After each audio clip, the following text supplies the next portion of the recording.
దీపే తన మనవరాలను తెలుసుకుని జోష్న చెంప పగలగొట్టి జోష్నకి చుక్కలు చూపించిన పారిజాతం. అసలు ఇదంతా ఎలా జరగబోతుందో తెలుసుకోవాలనుకుంటే ఇప్పుడే మా ఛానల్ తప్పకుండా సబ్స్క్రైబ్ చేసుకుని మా వీడియోని ఒక లైక్ చేయండి. పక్కనే ఉన్న గంట సింబల్ మీద క్లిక్ చేసి నోటిఫికేషన్స్ ఆల్లో పెట్టుకోండి. అప్పుడే మేము చేసే వీడియోలు మీకు రోజు వస్తుంటాయి.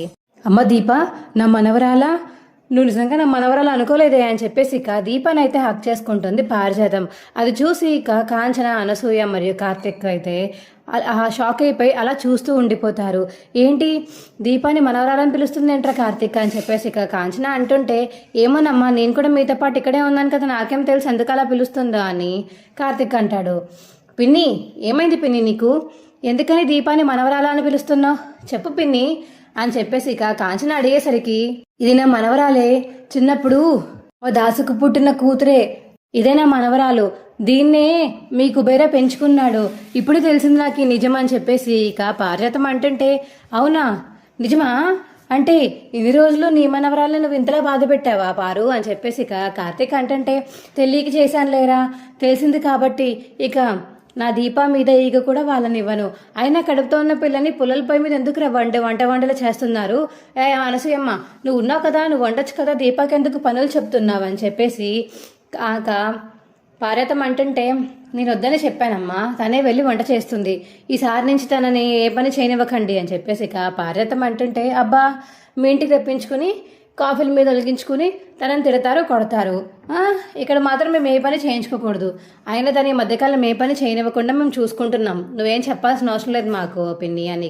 కాంచన అంటుంటే, అప్పుడు వేరు ఇప్పుడు వేరు, అప్పుడు దాకా నాకు దీప ఎవరో కూడా తెలియదు, ఇప్పుడు నా సొంత మనవరాలని తెలిసాక, నా దాసు కూతురని తెలిసాక నేను మాత్రం దీపాన్ని అశ్రద్ధ చేయలేను కాంచన అని చెప్పేసి ఇక పార్వతం అంటుంటే, అది ఎక్కేసింది మా దాసు మావ ఏం చెప్పాడో కానీ ఫుల్గా దీపే తన మనవరాలను ఫుల్గా ఎక్కేసింది పారుకి.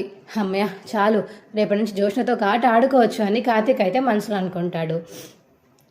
చాలే, ఇప్పుడు ప్రేమలు చూపిస్తారు, రేపొద్దున మళ్ళీ ఆ ఇంటికి వచ్చాక జోష్నతో పాటు నువ్వు జోష్న ఇద్దరు కలిసి హ్యాపీగా ఉండి దీపాన్ని మళ్ళీ ఏడిపిస్తారు అని కార్తీక్ అంటుంటే, ఎవరు దీపాన్ని ఏడిపించేది, రేపు వస్తారు కదా, రేపు వచ్చినప్పుడు మీరే చూద్దరు కానీ అని పార్వతం చెప్పేసి అక్కడి నుంచి వెళ్ళిపోతుంది. ఏంటి బావా ఇది, అసలు ఏంటి నాకు అర్థం కావట్లేదు, నేను చెప్తానులే ఉండు అని కార్తీక్ అంటాడు.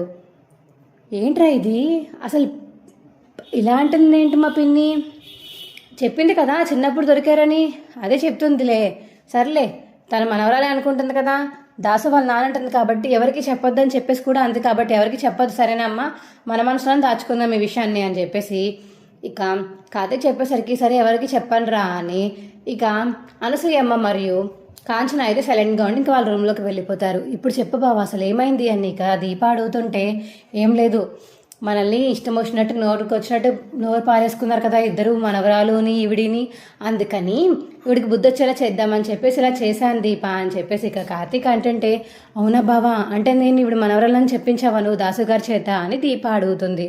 అవును నేనే చెప్పించాను అని కార్తీక్ అంటాడు. మరి నిజం తెలిస్తే ఎలాగ బావా, ఎలా తెలుస్తుంది, ఒకవేళ వస్తే జోష్నాకి డౌట్ రావాలి, డౌట్ వచ్చి మళ్ళీ బ్లడ్ టెస్ట్ ఏమైనా చేయించుకోవాలి, అంతకు మించి ఇంకొక ఆప్షన్ ఏం లేదు జోష్నాకి, ఎలాగో ప్రస్తుతానికి తనే కూతురని ఫీల్ అవుతుంది కాబట్టి పారుకి నువ్వే మనవరాలు అని చెప్పేసాను అంతే అని కార్తీక్ అంటుంటే, ఏమో బావా నాకు భయంగా ఉందని దీప అంటుంది. ఏం భయపడట్లేదు దీప, నేను అన్నాను కదా అని కార్తీక్ అంటాడు. సరే రేపు ఇలాగా చూద్దాము, జోష్నకి ఏ రకంగా చుక్కలు చూపిస్తుందో పారు అది కూడా చూద్దాము అని ఇక దీప కార్తీక్ పడుకుంటారు. ఇక పొద్దున్న లేచాక ఇక రెడీ అయిపోయి శివనారాయణ ఇంటికి అయితే వెళ్తారు. ఏదో పారు నిన్న మా ఇంటికి వచ్చి ఏదో డైలాగులు వేసావు కదా, ఇప్పుడు ఏం చేస్తావు, దీపాన్ని పని చేయకుండా ఆపేస్తావా ఏంటి అని కార్తీక్ అడిగేసరికి, దీపతో ఎంత పనులు చేస్తానరా, జోష్న ఉంది కదా, ఏ జోష్న రావే కిందకి అని ఇక పార్వతం పిలిచేసరికి, ఏంటి గ్రానీయే వెళ్ళి ఇంట్లో పనులు చేయి, నువ్వు నేనా పని మనిషి ఉంది కదా, పని మనిషి అంటావే నువ్వు అని ఇక జోష్ల చంప పగలు కొడుతుంది పార్వతం అయితే. ఏంటి గ్రానీకి ఏమైనా పిచ్చెక్కిందా, నన్నెందుకు కొడుతున్నావు, పని మనిషి అంటావేంటి, పని మనిషి ఇంటి మనిషి, తను కార్తిక్ గాడి భార్య, కార్తిక్ ఎవరు ఈ ఇంటికి అల్లుడు, నువ్వు అలా అంటావేంటి, మేనల్లుడు వాడు అని చెప్పేసి ఇక పార్వతం అంటుంటే, నీకు అవుతాడేమో, నాకు అవ్వదు, కానీ ఎందుకు అని కొడుతున్నావు, ఇంకోసారి కొట్టకు అని చెప్పేసి ఇక జోష్న అంటుంది. అయినా ఇంట్లో పనులు నేనెందుకు చెయ్యాలి, రేపు పొద్దున్న పెళ్లి చేసుకోయి వేరే ఇంటికి వెళ్ళిపోవాల్సింది నువ్వే. ఇంట్లో పనులు చేయకపోతే ఎలాగా, చెయ్యి ఇంట్లో పనులు చేయని చెప్పేసి ఇక పార్వతం చెప్పేసరికి నేను చేయను అని మళ్ళీ జోష్న అనేసరికి మళ్ళీ జోష్న చెంప పగల కొడుతుంది ఇక పార్వతం. అయితే అమ్మయ్య దీప, చూసావు కదా, మనం ఏం చేయకుండానే వాళ్ళలో వాళ్ళు కొట్టుకుంటున్నారు, నేను కూడా ఇదే కావాలని కోరుకున్నాను అనిక భార్యాతం కొడుతుంటే వెనకాల నుంచి కార్తీక్, దీప అయితే చాలా ఆనందపడుతూ ఉంటారు. మా వీడియో మీకు ఎలా అనిపించిందో కింద కామెంట్ సెక్షన్లో తెలియచేయండి. మా వీడియో కనుక నచ్చితే మా వీడియోని తప్పకుండా సబ్స్క్రైబ్ చేసుకోండి. పక్కనే ఉన్న గంట సింబల్ మీద క్లిక్ చేసి నోటిఫికేషన్స్ ఆన్లో పెట్టుకోండి. అప్పుడే మేము చేసే వీడియోలు మీకు రోజు వస్తుంటాయి. Bye friends.